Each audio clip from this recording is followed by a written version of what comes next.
nabi maxamed calayhi salaatu wasalaam wuxuu ku yidhi quraysh adeer anu kelmad baan la rabaa inay mar keliya ii yidhaahdaan hadday kelmadda ay yidhaahdaanna hee carab oo dhanna madax bay u noqonayaan cajam oo dhanna jizyadday ka qaadayaan kelmaddaasi waa maxay waa laa ilaaha ila allah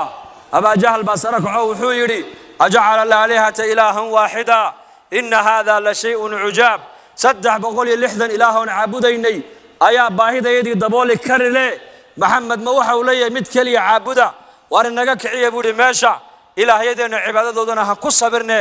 muraadka maxamed uu ka leeyahay diintiisan ku daynayo ka hadhaya maaha ina naga mariya bay yidhahdeen markay ka dareereen ayuu nebigu sal alla alay wasalam isagii adeerkii baa isku soo hadhay markaasuu abu aalib ayaa yidhi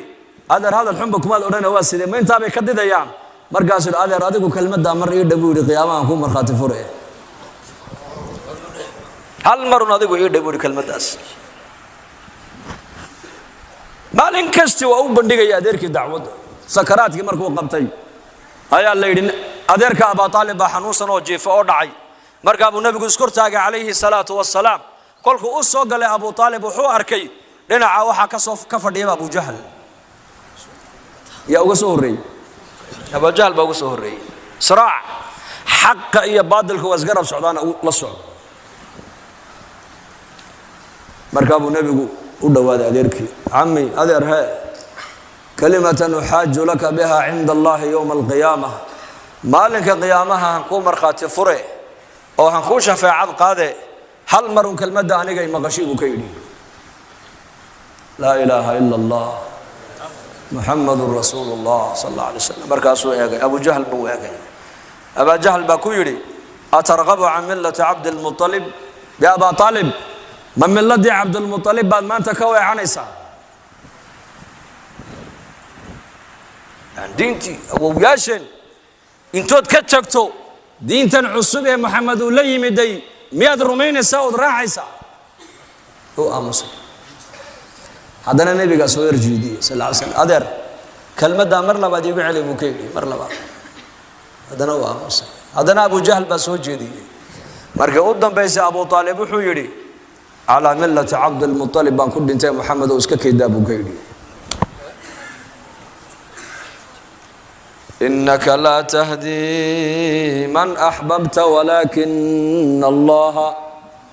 ولكن الله يهدي من يشاء وهو أعلم بالمهتدين إنك لا تهدي من أحببت كذا ذيك جعلاتي بالنبي قال له يدي ما هذين كريس دلالة هذا ولادها الدلالة هداية هذا ولادها وحويان inaad dadka khayrka aad ugu yeedhid inaad kelmadda u bandhigtid inaad u nasteexaysid inaad u damqatid inaad diinta u sheegtid waa shaqadaada adiga weeyaan laakiin quluubtooda annaka hayna baa ilaahay leeyahay kaan doona qalbigiisa annaka nuurka iyo hidaayadda qalbigiisa gelinayna kaad jeclaato adigu ma hadaynaysid marka abu aalib oo nabi maxamed calayhi salaatu wasalaam adeerkiiyana hidaayadda nasiib umuusan yeelin salmaan oo farisiina ilaahay waa soo hadeeyey abulahab oo nebi maxamed adeerkii la xamiyana hidaayadda nasiib umuu yeelan bilaal alxabashina ilaahay tabaaraka wa tacaala waa soo hadeeyey yahdi man yashaa kuu doona ilaahay isaga hadeeye kuu doona marka ilaahay asmaadiisa waxaa ka mid ah alhaadi hanuuniye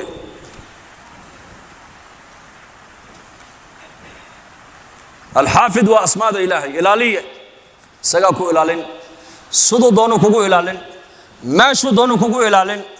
goortuu doonuu ku ilaalin bilaa asbaab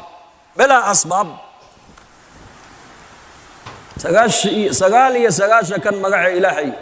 ee nebi maxamed uu yidhi magacdaa wanaagsan ilaahay uu leeyahay ku alla baryo baahidiina ku weydiista bay culimmadu leeyihiin 99 ka magacba hee magac walba macno gooniyu xambaarsan yahay magac walba macno gooniyu ayuu xambaarsan yahay marka hidaayada asbaabteedu waa saddex bay culimadu yiraahdeen waa saddex shay awwal shay waa talab waa inuu qofku doono inuu hanuuno dad adiga aanad rabin ba ilaahay iyo rasuulka inaad raacdo awaamirtooda da ilaahay rasuulkiisu adigana kuma rabaan kuma baahne ada u baahan diinta ada u baahan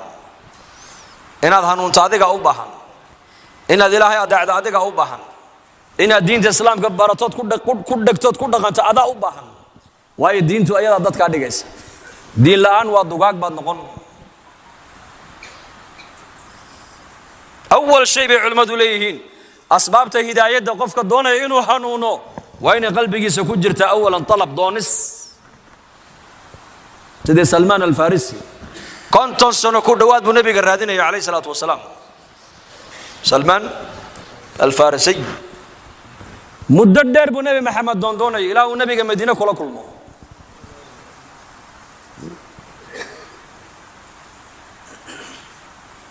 al-Hadi sifada labaad ee hidaayada lagu helo waxa kamid ah culimadu leeyihiin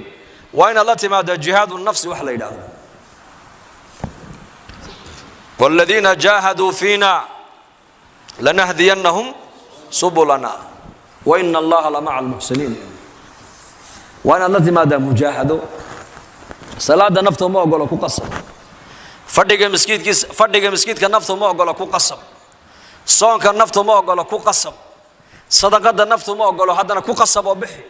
diinta barashadeeda naftu ma ogolo bara diintaada masaajidka inaad ku xidhnaato naftu ma doonayso ku xidhnow khayr inaad dhageysato naftaadu ma ogolo hadana dhageysii labada lugood aad leedahay culimadu yiraahdaan lugna naftaada ku jooji lugta labada jannada kula jirtaa